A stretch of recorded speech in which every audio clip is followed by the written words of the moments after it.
Entonces decíamos que la normativa en salud son las normas técnicas que establece el ente rector, que es el Ministerio de Salud, y que están relacionadas con todo el proceso del acto médico, ¿no? Tenemos norma técnica de historia clínica digital, la norma técnica de categorización, la norma técnica de atención de enfermedades metabólicas, de diabetes, hipertensos. Entonces, todas esas normativas en salud, todas las normativas de salud, todas están hechas en base a la ética y a la deontología de determinadas profesiones en salud.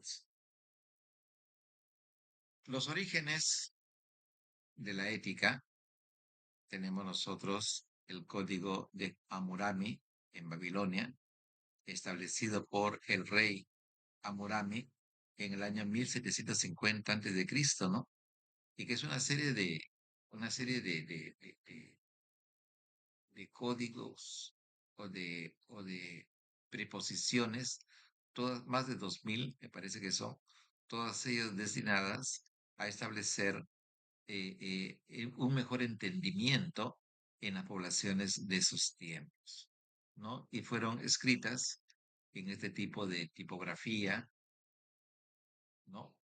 Que obviamente ha demandado esfuerzo para poder traducirlas y tener a la mano este código de Hammurabi en el 1750 antes de Cristo, ¿no? Luego tenemos el código hipocrático, 300 años antes de Cristo, ¿no? Este código hipocrático eh, que tiene que ver con el juramento que hacemos y que ustedes van a hacer cuando se reciban, en el cual en este juramento, parece ser que muchos lo han olvidado, establecemos que no debemos de hacer abortos, establece que yo no le puedo cobrar a mi colega, ni a su madre, ni a su padre de mi colega. O sea, una cosa de acciones que son necesarias y que viven dentro de la ética y que definitivamente, me parece a mí, no han prescrito, ¿no? Acá hay una frase que dice: dirigiré la dieta con los ojos puestos en la recuperación de los pacientes en la medida de mis fuerzas y de mi juicio, y les evitaré toda maldad o daño, ¿no? Entonces acá hay dos principios: principio de beneficencia y principio de no maleficencia. Entonces, habíamos hablado que el utilitarismo era una rama del consecuencialismo y tenemos que la esencia de la justicia no es otra que el derecho al bienestar que posee el individuo, ¿no? Acá le interesa el fin, no los medios. La justicia es el nombre de ciertas clases de reglas morales que se refieren a las condiciones esenciales de bienestar humano de forma más directa y son por consiguiente más absolutamente obligatorias que ningún otro tipo de reglas que orienten nuestra vida, ¿no? Eso es con respecto a lo que es la justicia. La justicia define, aparte de lo que la moral es una cuestión este, práctica, la justicia define qué está bien o qué está mal dentro de una sociedad. Cada persona es soberana de su propio cuerpo y mente. Sin embargo, el cuerpo no es lo único que se crea un límite que no puede ser traspasado, sino lo mínimo, ¿no? Mi cuerpo. Lo seguro en todos los casos, independientemente del contexto. ¿Quién es su creador o el principal defensor? Hay un joven que se llama Rafael, no lo voy a admitir porque no están sus apellidos. El defensor de esta Doctor, corriente es, disculpe que le corte. El compañero Rafael sí estaba en clase, solo que se le ha apagado su computadora y está en su celular. ya, díganle por favor que se ¿Cómo es su renombre, apellido? Ya, ya, que doctor, se gracias. renombre. Ok, tenemos acá a John Stuart Mill, los precursores de los documentos sobre derechos humanos. Acá hay una línea de tiempo donde hay una serie de documentos que buscan la defensa y el bienestar de los derechos que tenemos todos los seres humanos. ¿no? Ya habíamos establecido que en el 1750 antes de Cristo, tenemos el Código de Hammurabi, también tenemos el Antiguo Testamento, también tenemos los libros del Nuevo Testamento, tenemos el Corán, que es el principio religioso que describe todos los principios del islamismo. Tenemos en el 1215 ya de nuestra era la Carta Magna, firmada en Inglaterra, donde se da por concluido el feudalismo. Tenemos en el 1400 después de Cristo código azteca en México. En 1789 la Declaración de los Derechos del Hombre y del Ciudadano en Francia. Tenemos la Declaración de Independencia en Estados Unidos y ya acercándonos a al año en que estamos, siglo XXI, en el siglo XX, la Declaración Universal de Derechos del Hombre, ¿no? También todas aquellas convenciones que se realizan para el bienestar de la salud también tienen que ver con la ética y sobre todo con la bioética, ¿no? Inclusive los objetivos de desarrollo sostenibles para el año 2030 se establecen a través o a partir de principios bioéticos.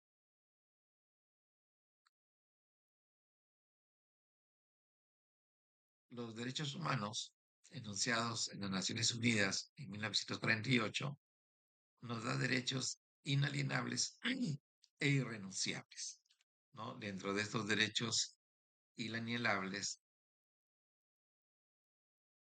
disculpen un ratito,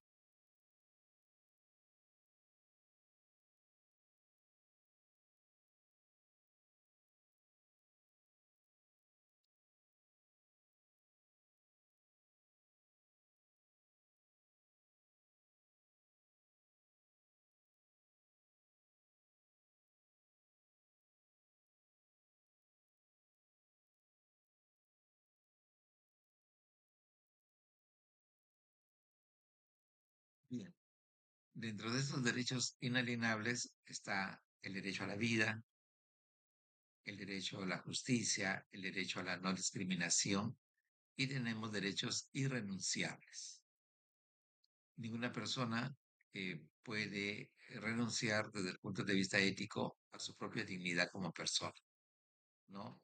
Hay una corriente de jovencitos, me parece que recién apareció este año, que se creen perros, ¿no? Entonces, es un concepto o algo que es inal inalienable. O sea, ninguna persona puede renunciar desde el punto de vista ético a su propia dignidad como persona, ¿no? Entonces, ellos están vulnerando sus propios derechos, ¿no? Que han sido establecidos desde muchísimos años atrás, ¿no? Son la base del ordenamiento jurídico político y es la dignidad de la persona, su libertad, instrumentados en valores de justicia e igualdad. La tecnología y la bioética. Ya habíamos hablado un poquito de esto en la primera clase. En 1954 se da el primer trasplante renal entre gemelos. Entre 1963 y 1964, de 222 trasplantes que se realizaron, el trasplante renal, solo la mitad sobrevivieron en un año. O sea, 111 murieron. ¿Fue ético hacerle ese trasplante renal? En 1967, Christian Barnard, en Sudáfrica, realiza el primer trasplante cardíaco.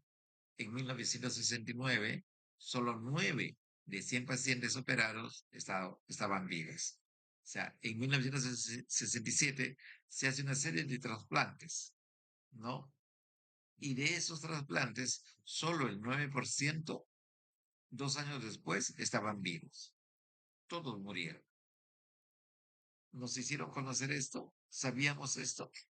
La noticia se lo guardó, fue deliberada intencionalmente, ya queda a criterio de cada uno de nosotros, ¿no? Y acá hay algunas fotografías. Dennis Darwin fue la primera donante y este es Christian Barnard quien dijo esto va a funcionar. En 1969, en el hospital John Hopkins, muere un neonato con síndrome de Down y obstrucción intestinal. Los padres no dieron permiso para cirugía, o sea, no hubo consentimiento informado. Fue ético que le realizaron la operación.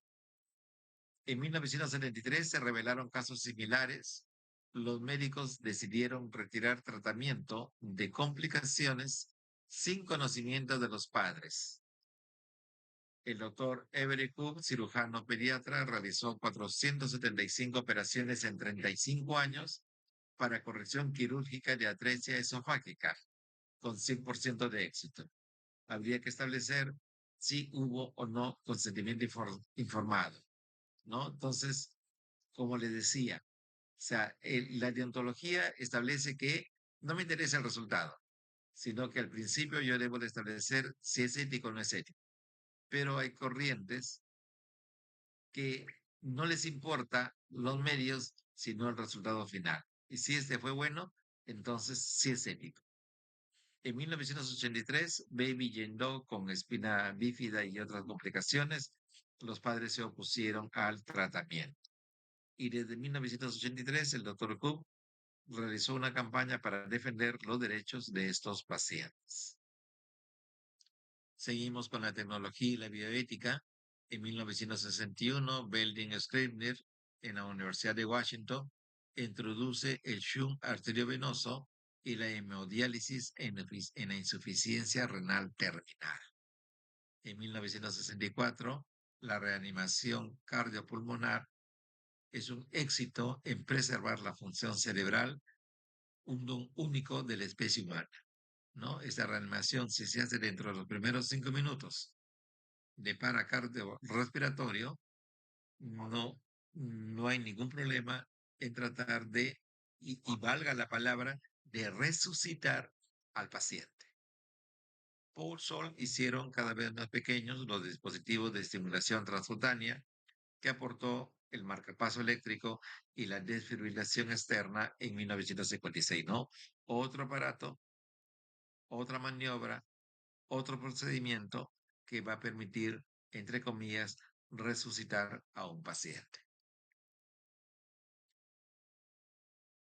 Ahora, estas técnicas de la reanimación cardiorrespiratoria y la desfibrilación se debe de hacer en pacientes terminales y en dementes, ¿no? Lo que yo les preguntaba en la clase anterior.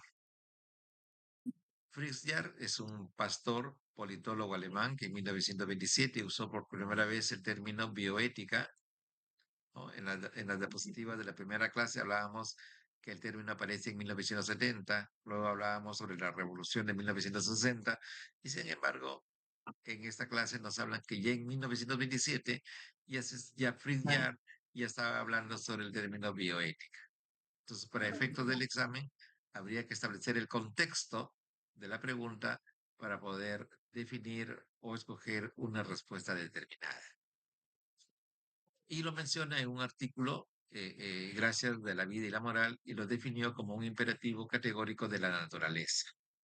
Aldo de Paul, ingeniero forestal norteamericano, busca instaurar la jerarquía de la importancia ambiental, la ecología, y se le achaca haber usado el término bioética en los Estados Unidos y fue quien escribió el libro La ética de la tierra con profundo sentimiento ecologista. Van Rensselaer Potter es un bioquímico norteamericano, profesor de la Universidad de Wisconsin, que difunde los temas relacionados con la ética global, ¿no? Entonces, ese ha sido el paso del tiempo con respecto a la tecnología y la bioética.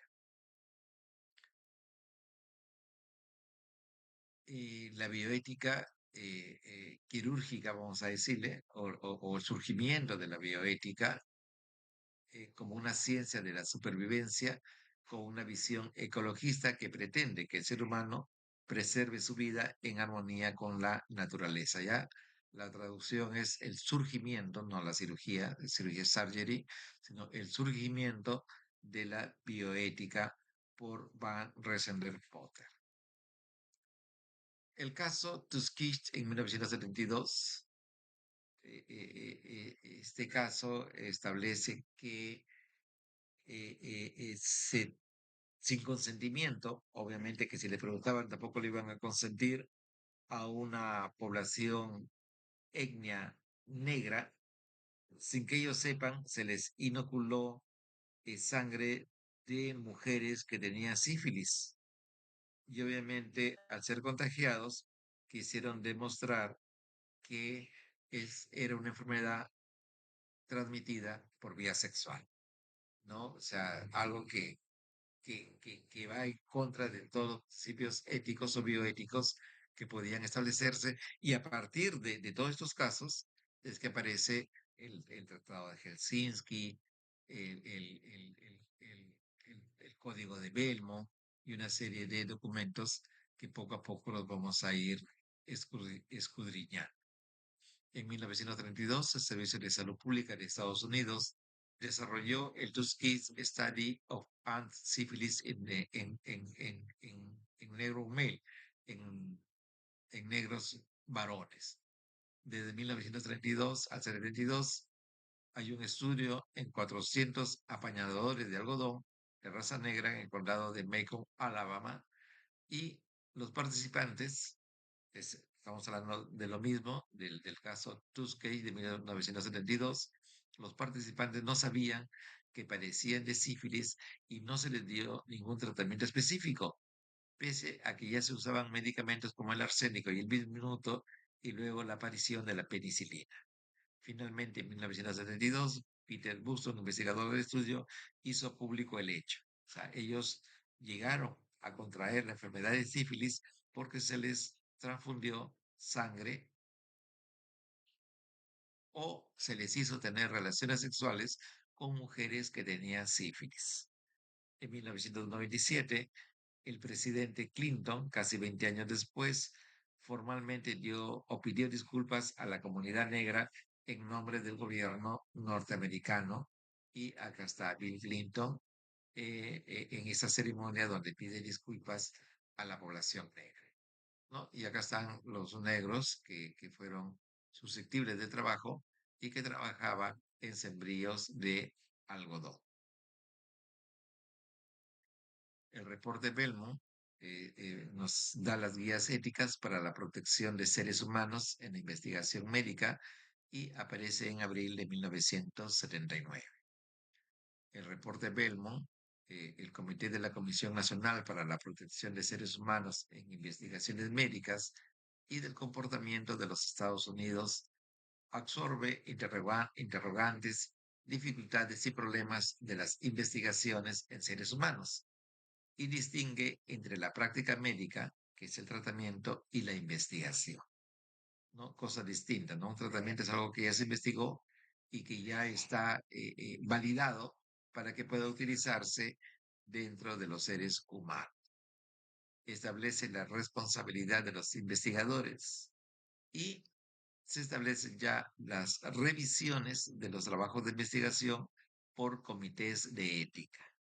Estableció el reporte Belmont, estableció 3 principios éticos que podrían resolver problemas éticos de las investigaciones en seres humanos, como la autonomía, la beneficencia y la justicia, y que ahora forman parte de los 4 principios fundamentales de la bioética. Principialismo bioético es la ética aplicada más ampliamente en la bioética occidental e incorpora elementos de las teorías utilitaristas, consecuencialistas y deontológicas, ¿no? Y acá están los 4 principios: la autonomía, la beneficencia, la no maleficencia y la justicia. Se define a la bioética, Marta Tarasso dice: el estudio sistemático y profundo de la conducta humana en el campo de las ciencias, de la vida y de la salud, a la luz de los valores y de los principios morales, ¿no? La enciclopedia de bioética del año 1978. ¿Quién escribe esto? Warren Rice. Y Marta Tarasco establece que la bioética es la disciplina que brinda una metodología que consiste en confrontar una jerarquía de valores y deducir si nuestra conducta va de acuerdo con ella. Si se está haciendo lo correcto, hay que continuarlo. Y si se presenta el menor incidente, debe de detenerse. para analizar el proceder, ¿no? Como debe de ser. Diego Gracia establece como concepto que la bioética es el estudio interdisciplinario de los problemas suscitados por el progreso biológico y médico, tanto al nivel microsocial como al nivel de la sociedad global y sus repercusiones sobre la sociedad y su sistema de valores, tanto de hoy como del mañana. Y la bioética se divide en tres grandes capítulos.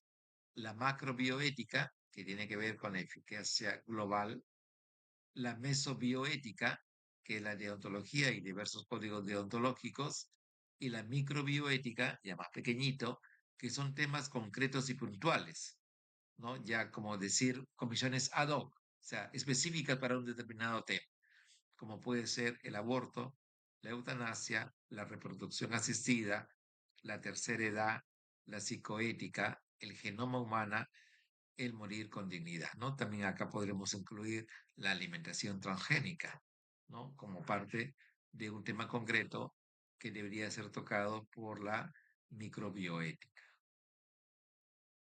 Y la bioética tiene que ver con salud pública, con ética clínica, con educación e información, con las ciencias sociales. Habíamos dicho que tenía que ver no solamente con todas las áreas de salud, sino también con aquellas disciplinas vinculadas o relacionadas, ¿no? Tiene que ver con la investigación científica y con los desafíos emergentes e interfaces, ¿no? Como me voy a permitir leer solamente este último globo que tiene que ver con la genética y la clonación, el género, el medio ambiente, la tecnociencia y la biotecnología.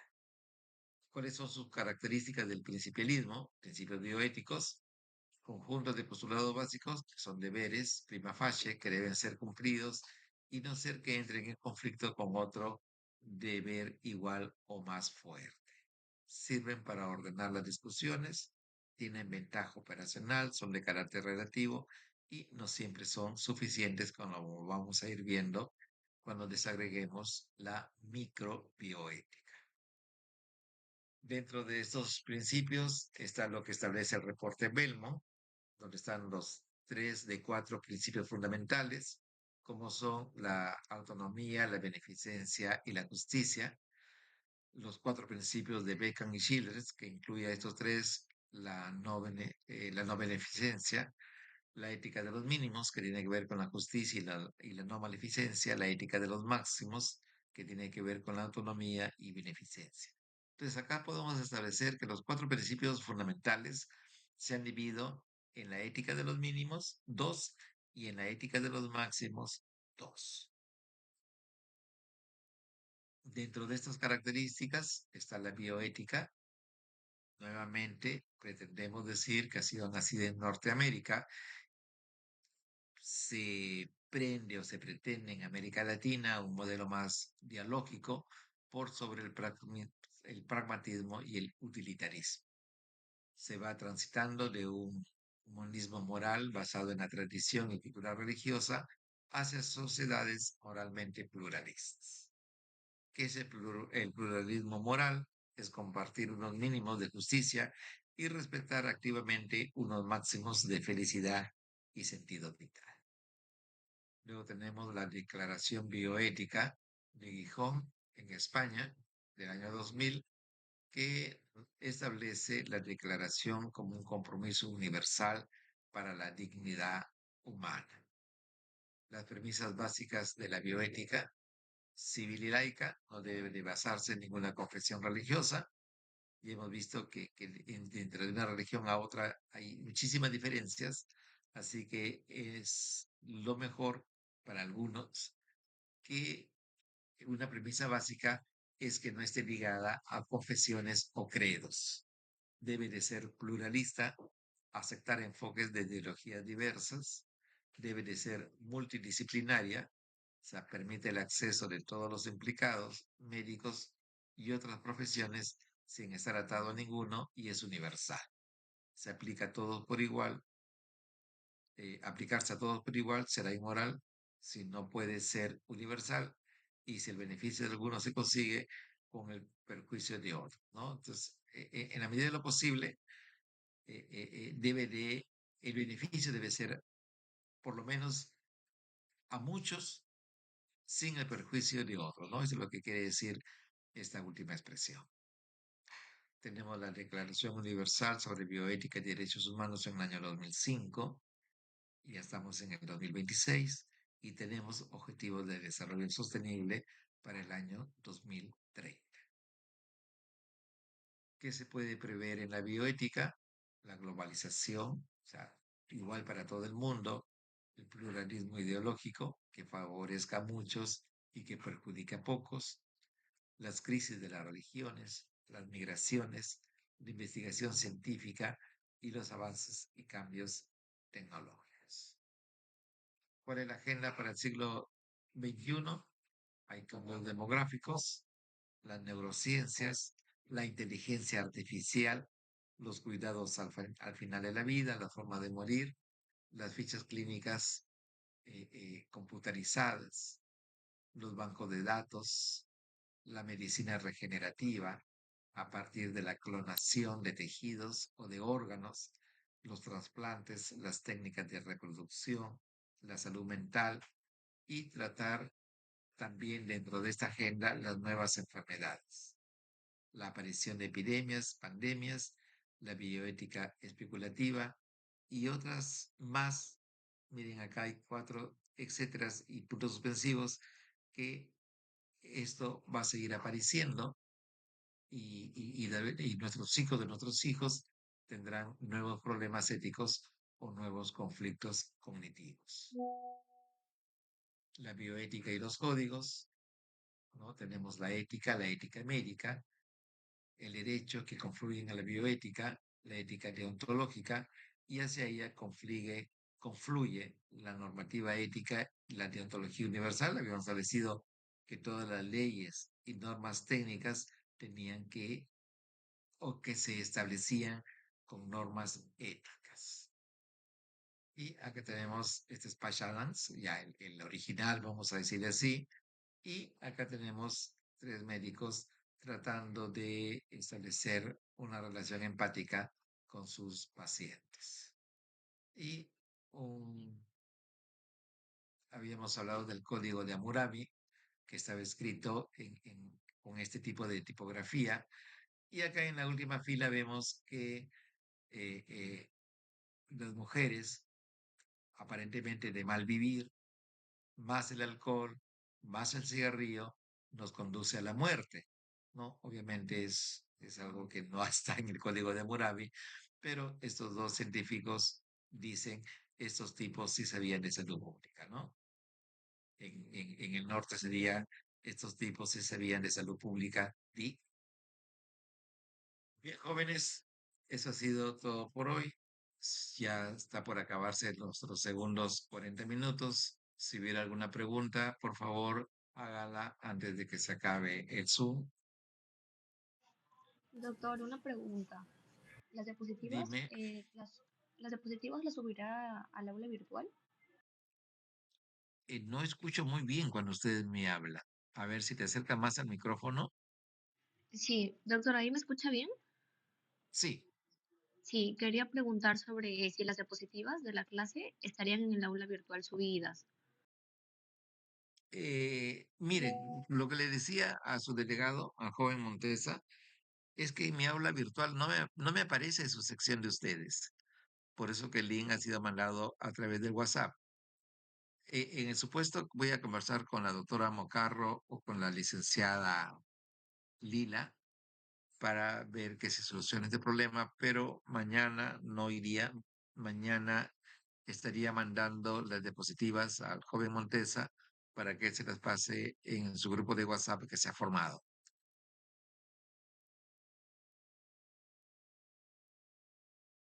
¿Alguna otra Está bien, pregunta? docente, gracias. Ok. Doctor, ¿verdad? Sí, Rafael, Me pregunto, ¿cómo va a ser sobre la evaluación o bueno, en fin, la bolsa?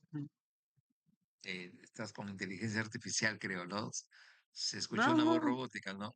No te entendí no, nada. son mis audífonos. Ay, ay, ay, ay, ay, pero no te entiendo, no, no, no. Ya, me refiero, ¿cómo va a ser su evaluación o su sílabo en Ya, sí? yo tengo el syllabus de bioética, porque también dicto el curso de manera presencial. No sé si difiere mucho del syllabus virtual, también se lo voy a pasar a su delegado para que ustedes a partir de ahí puedan ver cuáles son todos los ítems para la calificación final y los trabajos que en el transcurso del semestre se van a tener que ir presentando. ¿Ya? El sílabus y la clase, tengo el compromiso de pasárselo a su delegado el día de mañana. ¿Alguna otra pregunta?